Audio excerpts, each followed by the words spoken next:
We're good. Okay. Good evening. This is the January 26th meeting of the Village of Planning Board. We have a couple of items on the agenda tonight, but before we get to them, I'm going to take attendance for the minute taker. We have the planning board members, Seamus O'Rourke, Richard Littman, Ellen Styler, Cindy Goldstein, and myself. We have our land use attorney, Teresa Bachner. We have for AKRF, Aaron Werner. For Kellogg Sessions, we have Joe Tremelli, that's CERMELE. We have our building inspector, Frank Tavolacci, and Brittany O'Neill, our land use board secretary, is here. Okay. First item on the agenda is the minutes from December 22nd, 2021. Does anybody have any comments or questions on the minutes? I do. So, the bottom of page 1, where it says approval of the minutes, obviously, Barbara cut and paste from the agenda. Instead of say the board will review, it should say the board reviewed. It's in the past tense and not the future. And then I have a question for Teresa. Seamus wasn't here for 2 of the applications. He wasn't here for all of them, quite frankly, but he was familiar with one because of HCZM. And so the minutes say he's either excused or abstained. It's excused/abstained. It has to be one or the other. He abstained. Okay, and then we have to, when someone abstains from something, they have to state the reason why, or that's just when they recuse themselves? That's just when they recuse themselves. Okay. Yeah. Okay, so we remove the word excused and just put abstained. And the reason he abstained is he wasn't familiar with the applications. And that occurs on at the bottom of page 2 and the middle of page 3, 2 different votes. Okay. Anybody else have any questions? I had one minor comment. One minor comment for consideration. On page 4, the note about Miss Eaton noting the clients purchased the property as is. I thought it might be clear related to the trees being cleared. And that was my only comment. Could you repeat it? But near the top of page 4, at the top, right? there's a comment, Miss Eaton noted that her clients purchased the property as it is today. I think that comment was in specific reference to the trees having been cleared. And I thought we could be more clear on that in the record. Okay, so let's wordsmith this. In response to a query, I don't even know who made the query. In response to a question regarding. Or perhaps even noted that her clients purchased the property as it is today with the trees previously cleared. But leave it with you. Why don't we say, I want to get at I want to put in the minutes the fact that it's clear cutting. It wasn't just trees being removed. It was regarding the clear cutting of the property. So maybe the clients purchased the property after the trees were removed, or after the property was clear cut. Yeah, instead of as it is today, right? Okay. We'll have questions for them when they come back to us with regards to the purchase and the history of the property. But for the minute's sake, that's a good one. That's very good, Cindy. You got it in it short and sweet. After the property was clear cut. Okay. Okay. All right. Anybody else? All right. I need a motion to have to approve the minutes as amended in 4 different places. So moved. Seconded by Richard. Okay, Richard? Yes. Ellen? Yes. Seamus? Yes. Cindy? Yes. And I vote yes. Okay, great. Thank you, everyone. Thank you, Barbara. Okay, this brings us to the application that we have before us tonight. This is a new application. They're coming before the planning board for a site plan review and a wetlands permit. This is the first time coming before us. So the purpose of tonight's meeting is to have the applicant present the project to us. We do have some preliminary comments from our consultants, AKRF and Keller Sessions, that they can have. The next step for this application would be to go to HCZM for consistency review. Before it can go to HCZM, the planning board has to type it for SECRA, which is the State Environmental Quality Review Act. We'll discuss that when we get to it, and what's required for us to do by state law. I think that basically sums it up in a nutshell. After they go to HCZM for consistency review, they'll come back to the planning board for a full site plan review and a wetlands permit. The wetlands permit requires a public hearing. So when they come back from HCZM, we will have a public hearing. There will be a more complete application at that time and opportunity for the public to speak and weigh in. Tonight, we're not taking any public comments because there's really not a lot to discuss tonight. So hopefully you'll understand what we're doing, why we're doing it, and we'll move forward and begin the process tonight. Anybody have any comments? Teresa, did I do that right? You absolutely did. Yes. Okay. All right, great. So we have with us some members of the applicant's team, and Brittany knows who they are, so she'll promote them to the panel. We will have the applicant present, and then AKRF can just give us a little bit of an overview of their reaction to the application as it stands now. And then Keller Session also did a quick and dirty review of the SWIP, even though there's a lot more that has to come. And then we'll type for SECRA and move the application along to HCZM. Okay. All right. Okay, Ms. Tyler, are you, we have Beth Evans, okay. Jacqueline, do you know the owner's okay. name? It's not coming in as what you had given me. Do you know? It's not coming up as Inez. No. I'm on Yeah. with her. Yeah, I see an Inez D'Arcangelo. Yes. So they're in the waiting room. Okay. Somebody else is got it. Thank you. Okay, who's the lead person for the team? I'll start with the presentation. Okay. So everybody, yeah, everybody's in. Terrific. So good evening. My name is Jacqueline Tyler. I'm with Nexus Creative. Thank you for allowing us to present tonight. I do have Beth Evans, Alan Pilch, and Inez D'Arcangelo, who is one of the siblings of the trust for the property. So we are all here this evening. Am I able to share screen? We'll make sure you are. Yeah, you should be able to as a panelist. It says it's disabled. Oh, hold on one second. Now you should. Yep, there we go.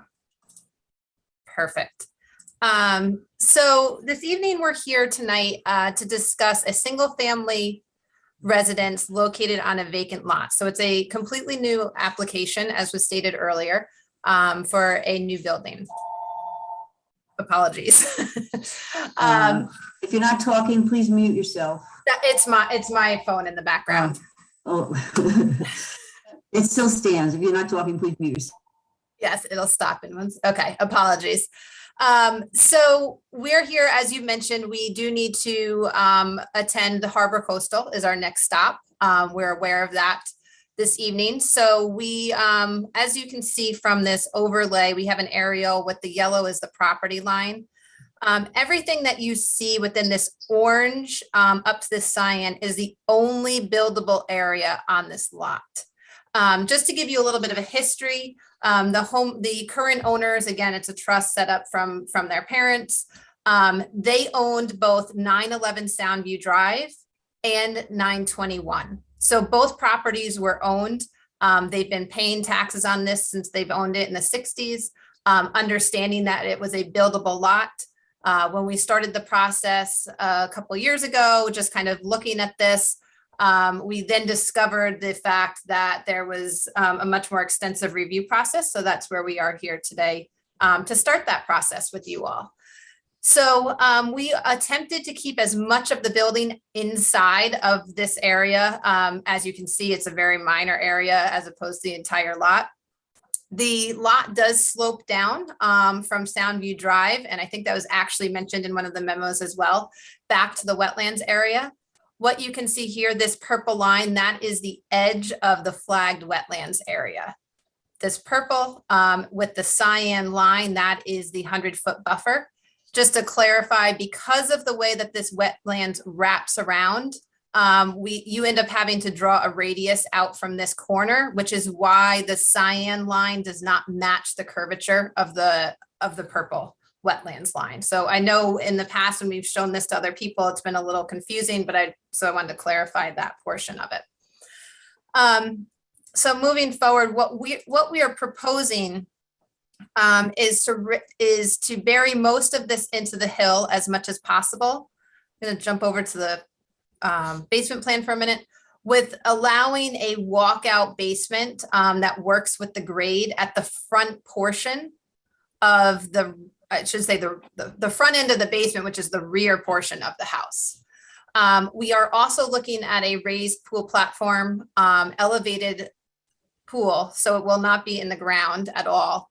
So it will be held up with all of these piers that you can see. We did that again to try to minimize the disturbance, especially closer to the wetlands area, trying to be cognizant of staying away from that buffer area. So in regards to that, I know there was a discussion or a mention in one of the memos that came out about the potential to rotate that pool. We're going to take that comment and take a look at that and see on our end what we're able to do with that portion moving forward. We do have to, we worked with Alan in providing the drainage area and trying to keep that away from the buffer as well. So if we rotate the pool, we'll have to look to see if we can fit that in without disturbing the drainage area. So we do have that on our radar to be looking at in the next steps. The first floor, what we are here just to give you an update is the fact that the building has not been completely designed. There is discussion right now whether somebody within the family will build this or how this is going to be approached. But there's not an actual design to the building. So our approvals will allow there to be a footprint within this building, and nobody would be able to build beyond that footprint.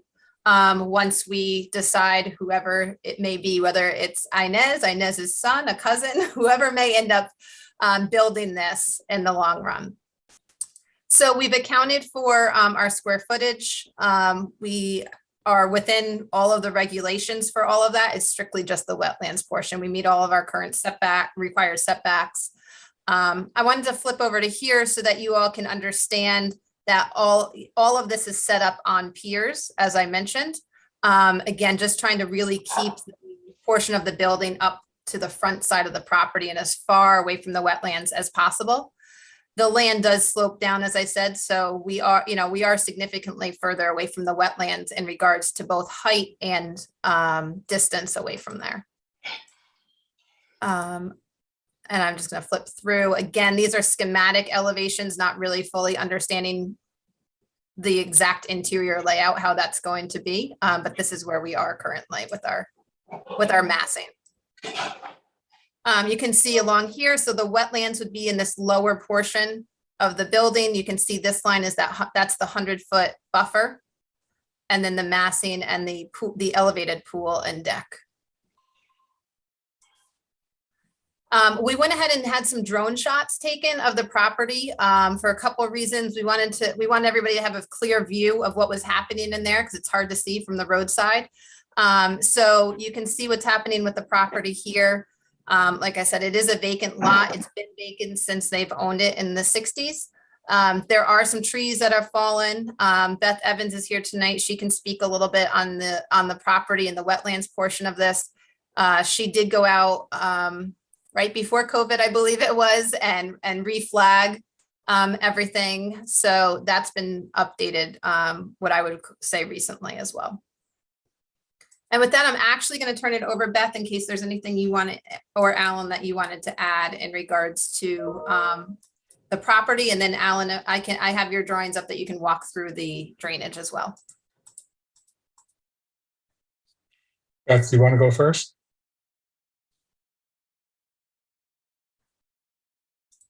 Well, I can go first if you like. Okay, I'll flip over to yours, Alan. Sure. Obviously, this is the site plan.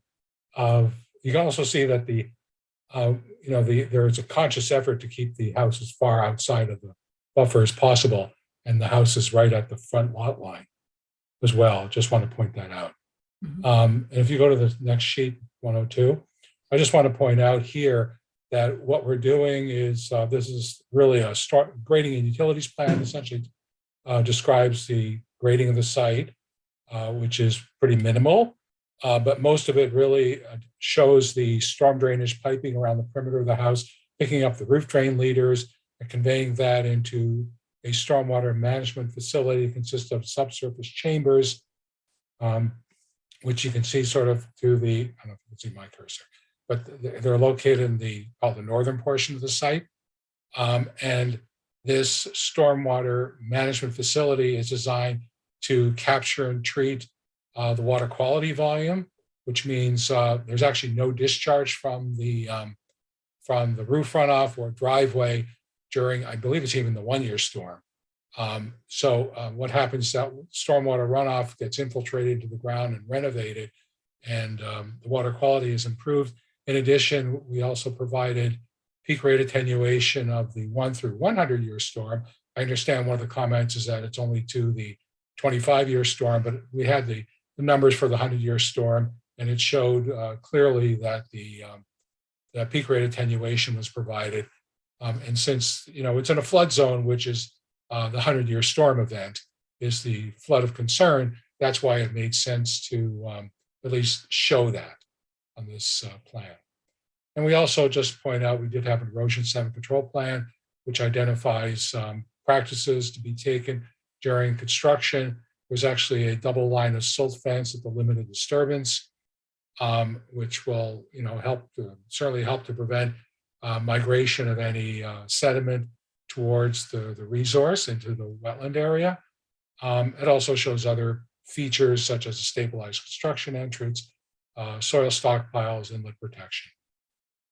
So I mean, it's a pretty comprehensive set of plans. There were comments from Keller Sessions, and they're very straightforward comments, and we'll be responding to them. And if I can just pick up while we have this plan up, I originally went on this property in 2010 at the Dark Angelo's request. Now, Alan, don't start messing with me. And we flagged the wetlands, which are very abruptly defined on this site. There was actually a stockade wood fence along the wetland boundary, and we used that wetland fence as the wetland line because it seemed, even though the wetland soils are slightly to the east of that or toward the wetland, it just seemed as though it was a good marker of the edge of wetlands. And the thing that shows on this plan are the bedrock outcrops that are prominent in the lower portion of this site. This is what I would call a bedrock controlled site. And so one of my points in starting the design of the house for this, one of the things that I emphasized is finding adequate stormwater management area on this site to accommodate a house. And that's what Alan has just gone through. The rest of the site really has been maintained historically as lawn with large trees. Many of those trees, as Jacqueline said, had fallen when we went back out in January of last year.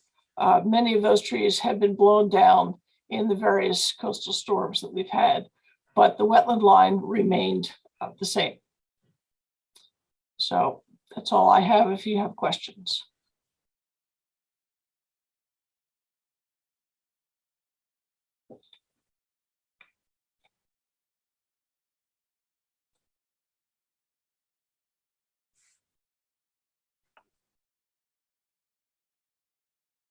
Okay, is the applicant's presentation complete? Yes. Okay, thank you. Do you want to take down your screen then? Back to gallery view. Okay. In preparation for this meeting, our consultants did do a preliminary review of the application. We got memos from both AKRF and Keller Sessions. Our landscape architect had really not much to review, so she was prepared to write us a memo saying that, but we spared you the expense. So we'll talk about that later.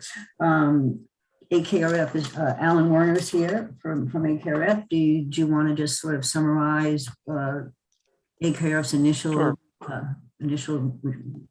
response to this? Sure thing. Good evening, everybody. Aaron Werner here from AKRF. I'm filling in tonight for Ashley. I did take a look at the memo. We discussed it before I got on the meeting. So just a couple of comments. There was a acreage discrepancy in the short EAF versus the application. So just make sure the application has the right acreage. For number 2, I think Beth answered the question, but really just looking to see if that recent delineation was verified in the field by DEC or not. And if it was, indicate that on the plan, just to make sure we have the right 100-foot buffer shown. It sounds like you went out in January 2021 and reflagged it, right? We did, and I will get DEC to come down to the site. And now that we have a formal application before the village, I will get DEC involved so that you can get a letter of non-determination and non-jurisdictional determination from them. Their adjacent area, as you and the board know, I believe stops at elevation 10 on this property. Okay, great. For number 3, yeah, there's a lot in the buffer here as currently shown. So we did, we were asking to explore taking a look at rotating the pool, perhaps reducing the size of the deck. It sounds like that's being looked at. So, we'll leave it at that. Number 4 in the memo just talks about the fact that this needs the public hearing after it returns from the HCCM process. And then we also included a table at the back end of the memo, just covering all the requirements of code section 300, which deals with swimming pools. There's a handful of items in there that weren't included, so we just called those out. I think it's pretty straightforward. You could take a look. Any questions, feel free to reach back out to Ashley about those. And I believe also 34278 will apply to this site plan review. So take a look at those requirements too when you come back. I was just gonna say that there's a whole list code of what's required for applications for site plan review. Now, there was a little discrepancy here because of the acreage discrepancy in your application, whether or not you needed a site plan. But if it's more than half an acre, you need a site plan. It appears to be more than half an acre. So section 342-78 of our code has a long list of what's required for site plan applications. I have a lot of it, but you don't have everything. Specifically, we need a landscape plan. We need, and what's not on here because it's new is our tree preservation plan. So you have to indicate all the trees on the property. And if that's a separate section of our code, and I don't have it off the top of my head right now, but you can find the new tree law. That's something you'll have to do. Okay. Yep. We also, we noted that it should be type 2 for SECRA. I don't know if you want to talk about that now or reserve that for a separate portion of this. But when we get to the point, we'll explain why you're recommending type 2. That seems to be a question that people have tonight. Understood. All right, that's all for me. And then Aaron, just to clarify for you, I know there were some items about the pool equipment and all of that in that letter. Those will be minimal. We plan on doing a saltwater pool, and it's more, we've been describing it as a spool. I'm not sure if people, we did one out in Sag Harbor as well. So it's not like a full pool. It's, somewhere in the 4-foot depth. That's why we call it a spool. It's not quite a spa and it's not quite a pool. So, so it's this in between. So just to clarify that for you. So it won't be, we won't have chlorine or other chemicals, et cetera, in that Okay. area as well. Thanks for clarifying.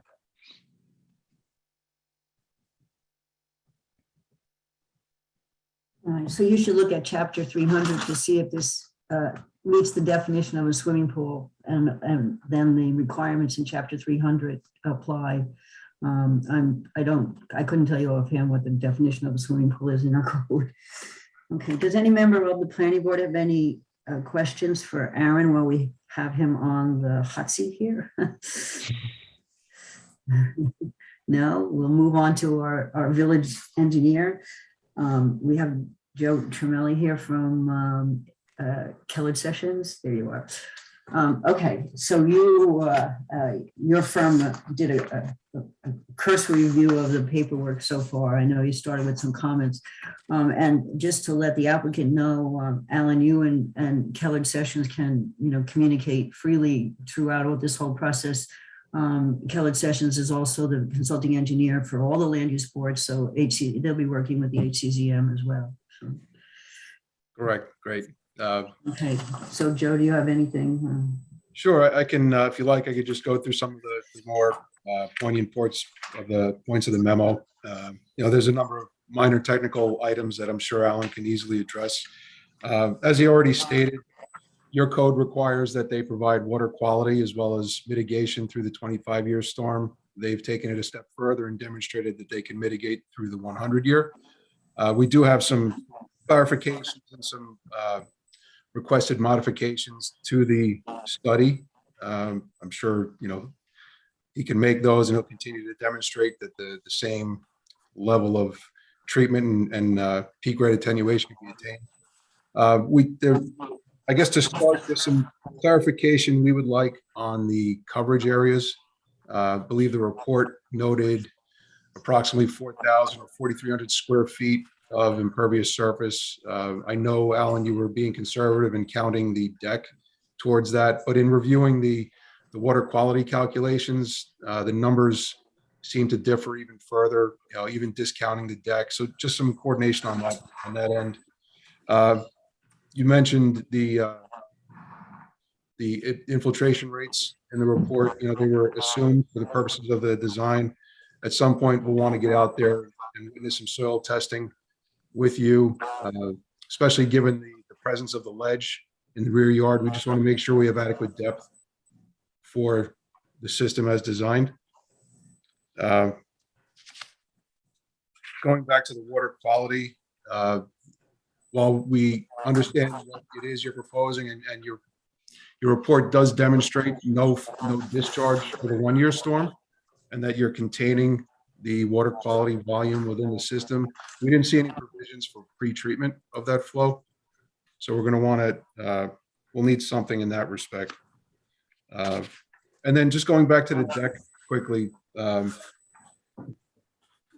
normally, with a deck, it's an open tread, and the water is allowed to permeate through the deck. It's not typically collected or mitigated, so to say, or so to speak, but we'd like to see what would be done underneath the deck, given the slopes and the terrain of the property, just to make sure that there is no erosion and that, we don't have sediment transporting down and making its way to the wetland area. So whatever kind of treatment you may propose, or, some kind of system, whatever it may be underneath the deck to protect that slope. A couple of technical comments. You did provide, erosion sediment control plan. We were thinking, given the terrain and the excavation, I'm sorry, I don't know if that's my sound making that. I don't know if you're hearing that, but we'd like to see, I know that you've done a nice job of trying to minimize the excavation, keeping the foundation somewhat limited, obviously putting the pier and deck on piers, but we'd like to have an understanding of the level of cut and fill required for the project. It looked like the soil stockpile areas might be a little limited. We just want to make sure that you have enough room on site for that material, in addition to all the construction that's going to be taking place. And then, with that, with the erosion control plan, we thought the site would benefit from maybe a temporary basin for construction. Again, just to protect that downgrade area. And I think maybe a couple of swales on either side of the property line would help to try and just make sure that we don't get any stormwater runoff leaving the site and affecting the neighboring properties. And then we have some notes towards the last few comments of our memo, our typical notes related to required maintenance agreements, maintenance schedules for the stormwater infiltration and components, and the like. So notes regarding the as-built, and of course you'll need a curb cut permit from the village for any work within the right of way. So unless you have any questions specific to the memo, I think that's pretty well covers it. Thank you, Joe. Do any members of the planning board have any questions for Joe at this time? The applicant, you guys can go offline and talk offline. You'll be having many conversations, I'm sure. Yeah, I appreciate that. Thank you. Any planning board members? No? Let me ask Joe a little bit more about the stormwater challenges on this site, because the slope, it seems to go from 29 feet at the street level down to 7 or 8 down in the wetlands. So that's substantial. So it seems that adds additional challenges to handling stormwater, especially when you don't have a lot of width on the site.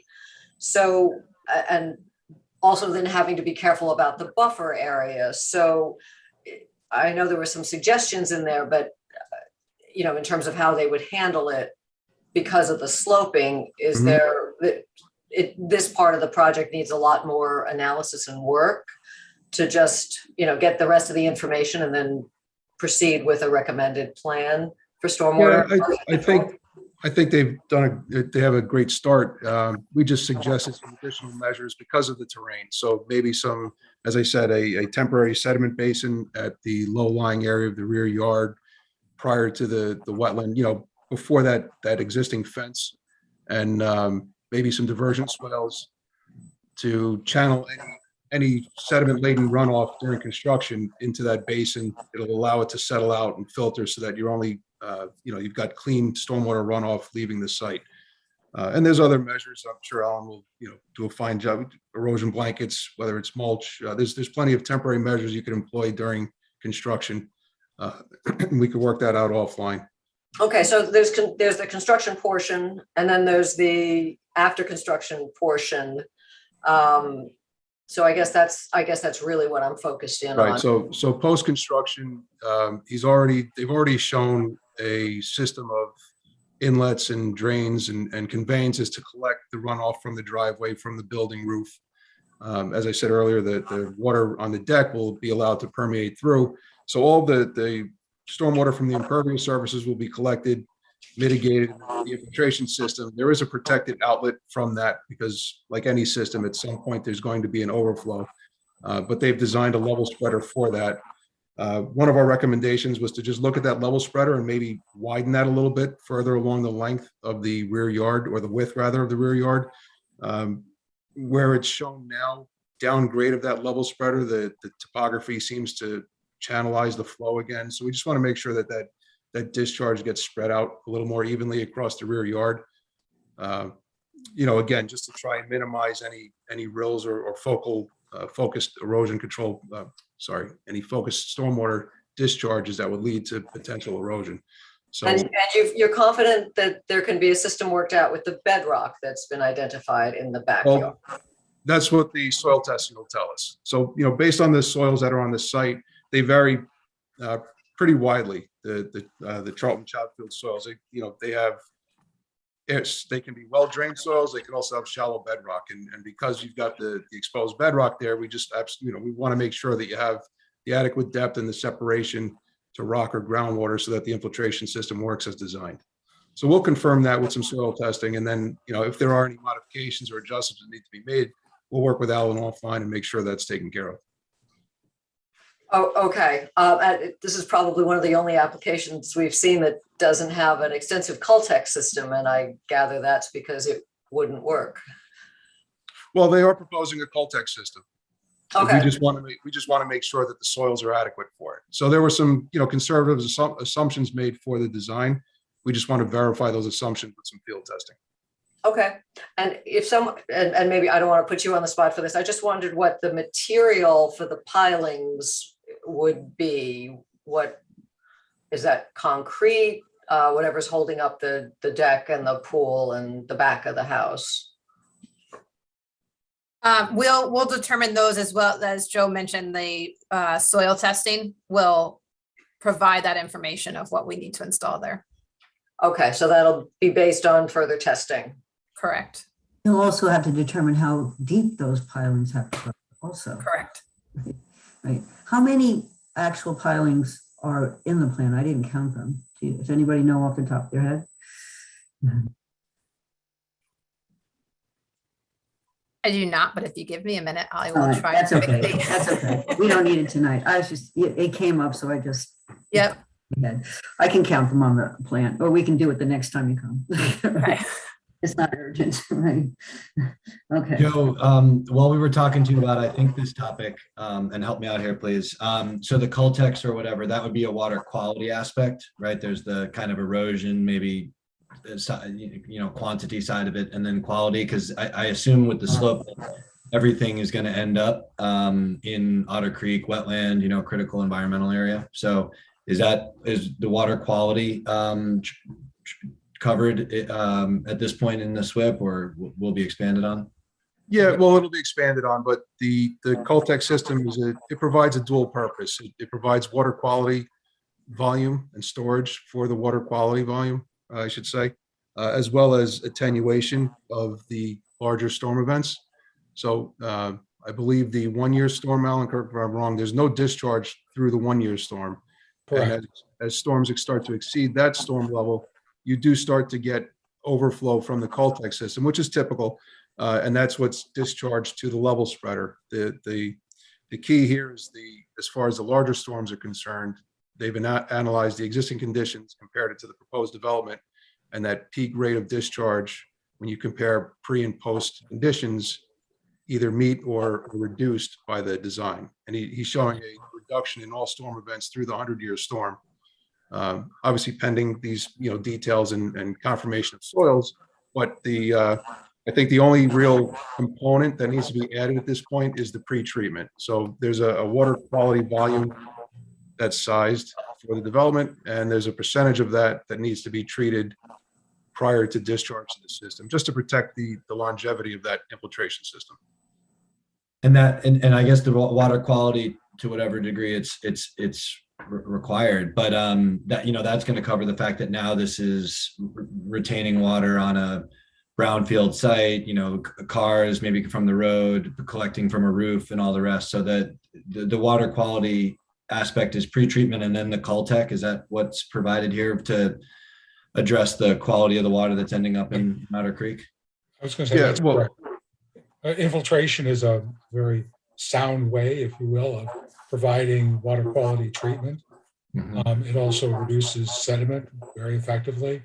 And that's the reason why all of the new impervious surfaces, the driveway and the house, the runoff is being conveyed to the chambers for exactly that. It's just like it's a vegetated site which drains down into Otter Creek.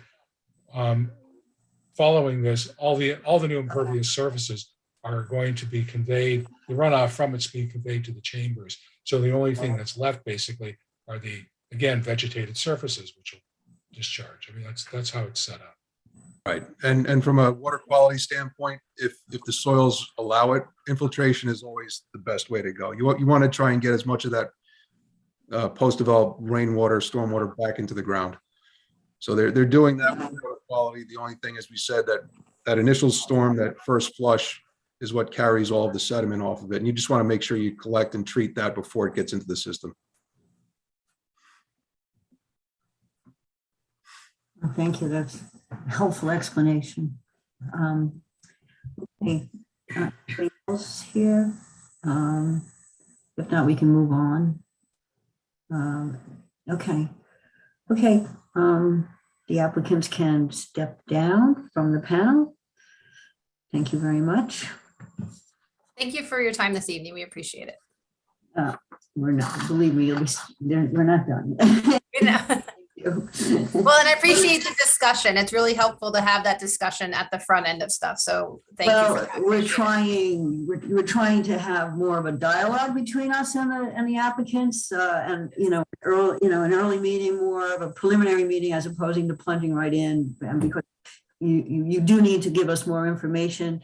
One of the things that a question I had, that maybe we can just throw out here before we do the typing is, we can't approve a concept, we might be able to approve, and I'll defer to our land use attorney, a house that's not fully, like the interior, just has a footprint, but as far as the site goes, a conceptual plan, we can't do a site plan on a conceptual plan. We have to have a site plan that's a site plan, with everything there. And then anyone who builds, whether it's purchased or it's somebody in the family, has to conform to that plan when they build, or come back to the village for an amendment to the site plan, or whatever. So we need to have all the information on, the vegetative state, what's it going to look like? Yep. What trees are going to remain? What trees are going to be planted? How are you going to handle the back end of the property? We've gotten a couple of comments from neighbors, and I live in the neighborhood, but not on that side of the peninsula. I'm on the other side of the peninsula. I was happy to see the picture of the bald eagle we got, which was roosting in Otter Creek, which is very good. I've seen it up by Rye Lake. I was happy to see it's made its way south. I just saw a news item. There's a bald eagle flying around Central Park. This is a good news story. The water's cleaner. The eagles are here. But there's also a lot of other animals that are living in the Otter Creek ecosystem. That piece of property now, I'm sure, is there's habitat there for other animals, as the deer are very prevalent in our neighborhood. They're everywhere. So, and I live across from another creek and marsh, and there's deer there all the time. So I know there's deer in Otter Creek as well, in addition to the other animals. So those are all things that you're going to have to pay attention to, how far does the deck extend into the wetlands buffer? What's under there then? What's there now? Things like that we can look at for the site, and how then the facade in the front of the house, and you're going to have to go to BAR. So there's going to have to be some design for the front of the house, and how it fits in with the neighborhood and the neighboring houses and whatnot. So, all right. Okay. Okay, thank you very much. I appreciate it. You're welcome. This is a good lead in then to our secret determination, so you all can go off to HCVM. Aaron, I don't know, you've already mentioned that you recommended a type 2 action. Teresa also confirmed that in an email to me with the explanation. So between the two of you, you can explain it to everyone why you're recommending a type 2 action.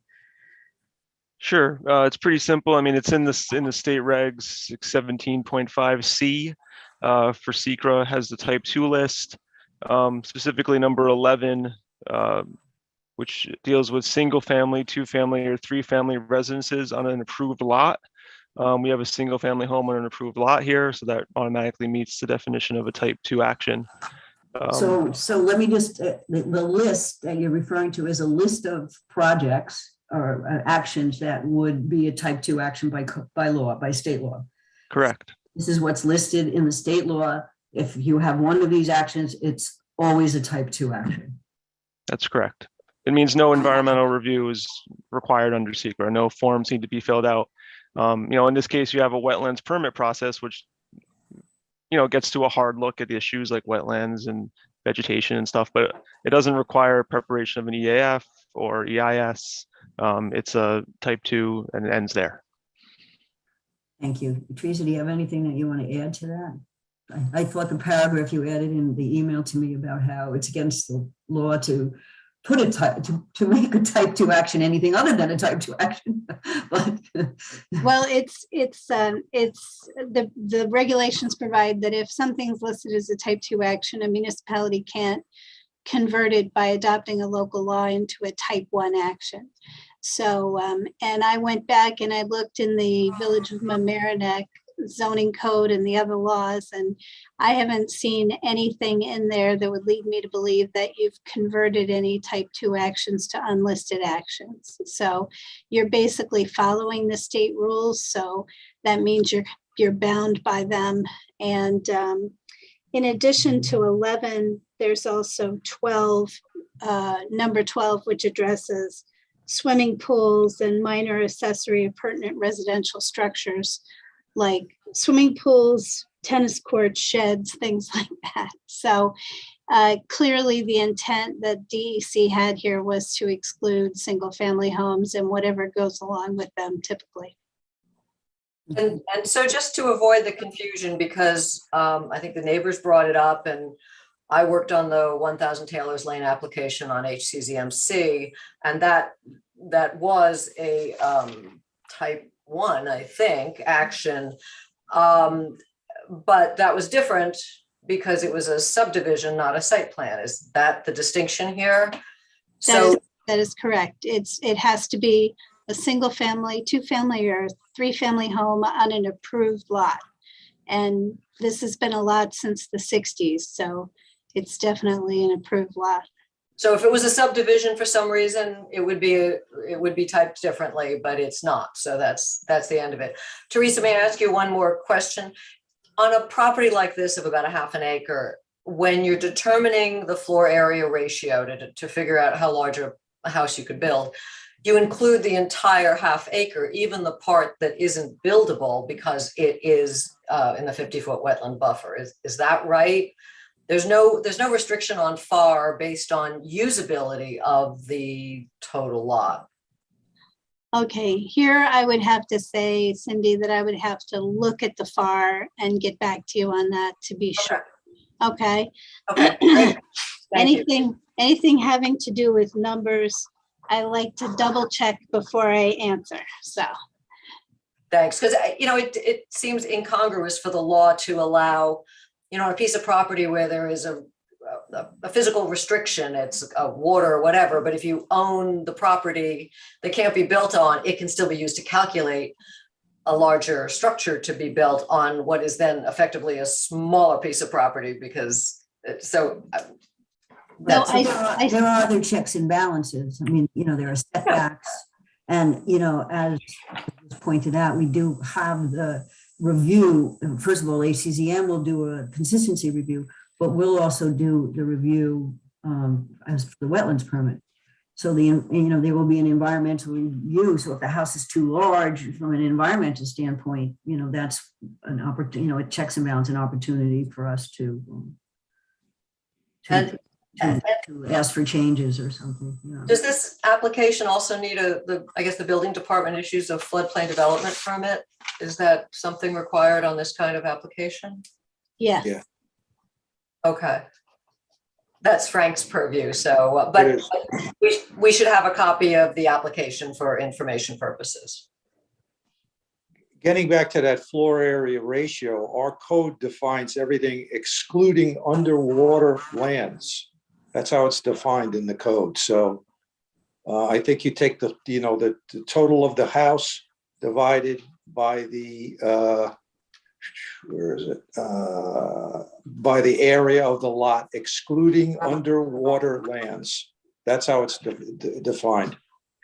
Okay, new question. What's underwater lands? I can answer that question. Okay, because a long time ago, I had a client who was getting a subdivision approval.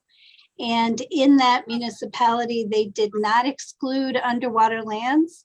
So he had a pond or a lake on his property, and he was allowed to take the density under the water as part of his lots. So your code wisely doesn't allow that to happen. I don't believe wetlands or buffers would be considered lands underwater. That's So, correct. yeah. That's correct. The creek, And Cindy, just to touch on the floodplain permit, the property does have floodplain on it, but there's no development proposed within it. So while they need a floodplain permit, because it simply touches the floodplain, there's no mitigation that would be required from a floodplain standpoint. So it's just paperwork. Right. That's correct. All right, but the paperwork has to be done and the planning board should get a copy of it while we're doing our site plan and wetlands permit review. Okay, May I ask what I'm guessing is going to be a pretty maybe straightforward question from what I've heard? Is there no consideration of the proximity to the critical environmental area when you're doing this typing? There is not. I double checked that, Seamus, because there are so few municipalities these days that have critical environmental areas. It comes into play if it was an unlisted or a type 1 action in the criteria of significance. But because this is type 2, you don't even get to that point. Now, it doesn't mean that it's not relevant to the decision whether or not to grant a wetlands permit, but it's just not within the seeker area. It'll be in another area. And it's also, as you know, relevant to the Coastal Harbor Commission as well. So, Yeah. Okay. Okay. So then the opportunity to assess the environmental condition of this property is not through the typing, but will be through the wetlands permit and the consideration of the site. Okay, thank you. absolutely. no problem. Okay, so then I need a motion to type this as a type 2 as this discussion. So moved. Let's do Richard this time. Yeah, well, Second? switch. So moved. Second. All right. Okay, so there's a motion before us to type this as type 2 for the reasons that were just discussed at length. Let's see, Ellen, Yes. Seamus, Yes. Richard? Richard, Yes. Cindy, Yes. and I vote yes. Okay, that's all the business we have tonight. We only have this one application. So I need a motion to adjourn So moved. and a second. I'll second that. And we'll just do a voice vote. All in favor? Aye. Aye. Yeah, Good aye. evening, everyone, and have a nice evening. And Bye. Good night. Thank you. Okay, good night. Good night. Thank you, everyone. And everybody, thank you.